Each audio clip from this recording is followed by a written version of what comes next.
김무성 전 대표하고 문재인 전 대표, 지금 김무성 전 대표는 평의원이죠. 예. 문재인 전 대표는 대선 후보지만 평당원인가요? 평당원이자 전 의원이죠. 예, 이제 SNS를 통해서 소통을 한다. 이건 어떤 의미입니까? 이미 이 두 분 다 대권 레이스에 발을 들여놓으신 분들이고 예. 그렇기 때문에 본인들이 하는 하루하루의 모든 24시간 그리고 말 한마디와 SNS 메시지 한마디가 대권 행보로 우리가 볼 수 있기 때문에 예. 그 메시지를 정치적으로 좀 해석할 필요가 있겠다 생각이 되는데요. 예. 일단 저는 김무성 전 대표가 평의원으로서 보였던 행보 중에 굉장히 특이한 점은 부인이 대동해서 SNS에 등장한다는 점입니다. 그렇죠. 그게 가장 특징인 그러니까 것 같아요. 대통령 후보라고 한다면 우리가 이제 곧 영부인이 될 사람이 누군지에 대한 관심도 굉장히 궁금해지기 시작하거든요. 예. 그래서 대권 주자로서 나의 아내와 함께 어떤 정치 행보를 보일 것인지를 좀 부각시키고 드러내는 것들도 김무성 전 대표 입장에서는 하나의 정치적 행보를 시작하는 게 아닌가라는 생각이 들고요. 문재인 예. 전 의원이죠. 예. 문재인 전 대표 같은 경우에는 지금 히말라야에 가 있는 상황인데 그 중에서도 SNS를 보내서 끊임없이 본인이 하고자 하는 메시지들을 전달하고 있는데 예. 그 메시지들을 보게 되면은 뭐 여러 가지 논란의 소지들이 있지만 예. 결국 본인이 하고 싶은 얘기들은 저 멀리 히말라야에 가서도 충분히 보시는 바와 같이 했던 걸로 보입니다. 이 내용이 히말라야에서 온 편지입니다. SNS를 통해 가지고. 그러니까 6.25 한국전쟁 그때 저기 보낸 거죠. 이게 왜 이런 얘기 썼냐면 6.25 때 보낸 건데 문재인 전 대표가 히말라야 가면서 책을 한 권 선물 받았다 그래요. 예. 김영옥 대령에 대한 편전이라는 건데 한국계 미국인이었던 김영옥 대령이 6.25 전쟁에 참전했던 진짜 전쟁 영웅이었다고 합니다. 우리 기억에는 별로 없는 분이지만 그분이 대한민국의 승리를 위해서 6.25 전쟁 때 정말 목숨을 걸고 싸웠다는 거예요. 근데 전쟁이 끝나고 나서 우리 정부가 이 대령, 김영옥 대령에 대해서 누구 하나 훈장을 취소한 사람이 없었다. 예. 근데 오직 노무현 정부가 이 김영옥 대령에게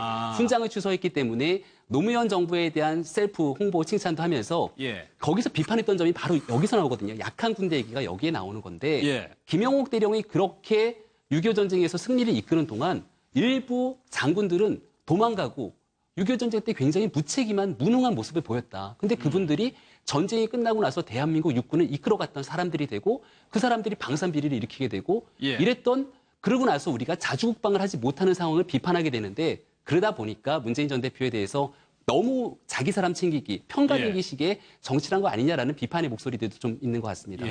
근데 얘기하시죠. 일단은 예. 좀 김무성 대표와 문재인 전 의원 간에 조금 이렇게 SNS를 하는 스타일이 좀 다릅니다. 예. 사실은 김무성 의원 같은 경우에는 굉장히 SNS를 많이 활용하지 않는 정치인이었습니다. 그렇죠. 예. 그리고 문재인 의원 같은 경우에는 어떤 사안이나 이런 것이 있을 때 어떤 뭐 보좌진이나 이런 분들을 활용하지 않고 이용하지 않고 본인이 직접 본인의 생각을 굉장히 길게 씁니다. 예. 뭐 페이스북을 다 하시는지 모르겠지만 긴 글은 외면당하기 마련인데 문재인 대표는 굉장히 자신의 생각을 길게 씁니다. 그래서 이번에도 역시 마찬가지로 김무성 의원의 SNS 메시지와 문재인 의원의 메시지를 보게 되면 일단 양 자체가 엄청 다릅니다. 예. 그리고 내용 자체도 보게 되면 김무성 의원의 어떤 메시지는 그냥 우리가 흔히 볼 수 있는 그런 내용입니다. 나라를 위해서 희생하신 영웅들을 절대로 잊지 않고 합당한 대우를 받을 수 있는 사회를 만드는 것이 보답하는 길입니다. 그냥 일반적인 평이한 이야기입니다. 그러나 문재인 전 의원 같은 경우에는 자신이 자주 국방에 대한 어떤 생각을 자신이 읽은 책, 저자로부터 선물 받은 책을 가지고 뭔가 좀 깊이 있게 고민한 것을 좀 풀어내는 그런 모습을 좀 보여줘서 조금 메시지를 전달하는 게 좀 차이가 있는 것으로 좀 보여집니다. 예. 알겠습니다. 그런데 지금 히말라야에서 수행하러 간 거 아닌가요? 원래 이게 예전에 이제 청와대 근무할 때도 이제 굉장히 뭔가 이렇게 좀 힘든 일이 있은 다음에 치유하러 이렇게 갔다라고 합니다. 사실은 히말라야를 가는 것도 보좌진들이나 비서진에서는 굉장히 말렸다라고 합니다. 왜냐하면 이미 지금 대권 레이스에 들어가신 분이기 때문에 모든 일정 행보 하나하나가 다 정치적인 함의를 담고 있습니다. 그런데 도대체 히말라야를 왜 가느냐. 그런데 이 문재인 의원 자체가 개인적으로 본인이 원해서 딱 4명만 아무도 데려가지 않고 딱 4명만 함께 친하신 분들과 히말라야 산행에 나섰다라고 합니다. 저희가 조사한 여론조사를 한번 보면은 문재인 전 대표하고 반기문 총장하고 크게 차이가 나지 않는다.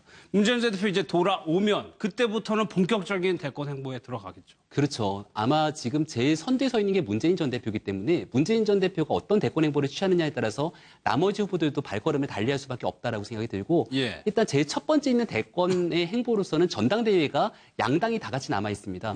더불어민주당 차원에서는 얼마 전에 김부겸 의원이 예. 본인 전당대회 안 나가겠다라고 하는 걸 봐서는 일단 비주류 의원들이 다 나름대로 자체 정리하는 걸 봐선 일단 전당대회 측면에서 문재인 전 대표가 굉장히 유리한 고지를 점하고 가는 건 사실인 것 같고요. 반대 저 대척점에 있는 새누리당의 모습을 좀 볼 필요가 있는데 예. 김무성 대표도 지지율이 좀 떨어지고 있지만 굉장히 호재 포인트가 하나가 있습니다. 예. 그게 바로 옆에 보이는 유승민 의원이 복귀했다라는 거거든요. 예. 그래서 유승민 의원과 김무성 대표가 굉장히 다른 캐릭터를 갖고 있지만 예. 그 두 분이 손에 잡고서는 만약에 대권 행보를 조직적으로 함께 이끌어 나간다라면은 굉장히 좀 파급력이 있지 않을까라는 분석이 있습니다. 예. 여기서 마무리하겠습니다. 1분 뒤에 돌아오겠습니다.